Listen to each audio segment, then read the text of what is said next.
మాత్రమే ఉండాలి. మన ఆశ దేవుని వాక్యం మీద ఉండాలి. మన తలంపులు దేవుని తలంపులుగా మార్చుకుని బ్రతకాలి. దురాశ మనలో పుడితే యేసు నామములో దురాశ పొమ్మని అడగాలి. మనం యూదా ఇస్కరియోతుకు దురాశ పుట్టింది. ఎవరికి? యూదా ఇస్కరియోతుకు హృదయంలో దురాశ పుట్టింది. ధనం మీద వ్యామోహం పుట్టింది. ప్రియులారా, ఎప్పుడైతే ఆయన వ్యామోహం కలిగి ఉన్నాడో ఆ దురాశ వల్ల ఏంటో జీవించాడా? ఆయన దురాశ ఏం చేసింది? గర్భం ధరించి మరణాన్ని కంది. అలాగే దావీదు కుమారుడు ఒక వ్యక్తి తన చెల్లి మీద దురాశ కలిగి ఉన్నాడు.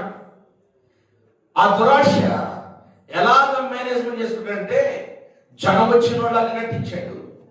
అతని యొక్క హృదయంలో ఒక దురాశ పుట్టింది. ఆ దురాశ అంటే కామ మద మత్సరపు దురాశ. అది భూ సంబంధమైనది, అది శరీర సంబంధమైనది, అది అపవిత్రమైనది, అది అవమానకరమైనది, అది కుటుంబానికి తన తల్లిదండ్రులకు పేరును చెడగొట్టేది, దేశంలోనే అపకీర్తి తెచ్చిపెట్టింది. అయినా అతను మనసును చెప్పుకున్నాడా? చెప్పుకోలా. తండ్రి లేడు, దావీదు లేడు. ఏంటి బిడ్డ, ఏంట్రా ఇలాగున్నావు, ఏం జరుగుతుంది, అసలు ఏంటి నీ పరిస్థితి, నాకు ఏం అర్థం కావట్లేదు అన్న, ఎన్ని రోజుల నుంచి రజరమంటే అంటాడు, నాన్నగారు ఏమీ లేదు కానీ నీవు కాస్త చెల్లిని పంపితే ఆమె చేసే అప్పములు తింటే నాకేమైంది, స్వస్థత వచ్చింది. జ్వరం తగ్గిపోయిందట.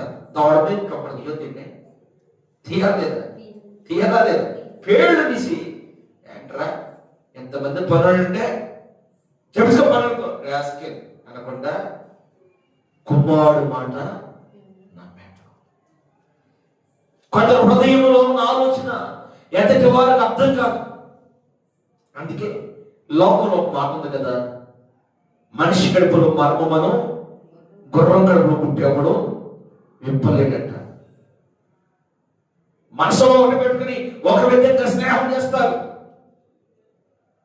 వాళ్ళ మనసులో ఒక తలపు పెట్టుకొని మనతో మంచి వాళ్ళని నటిస్తూ ఉంటారు. యేసుక్రీస్తు ప్రభుతో ఉన్న యూదా ఇస్కరియోతే ధనాపేక్షని మనసుతో తన హృదయం నింపేసుకొని ఏమీ తెలియనిలాగున్నాడు.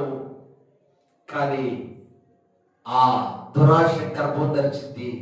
దానివల్ల మానేస్తాడన్న సంగతి అర్థం కాదు.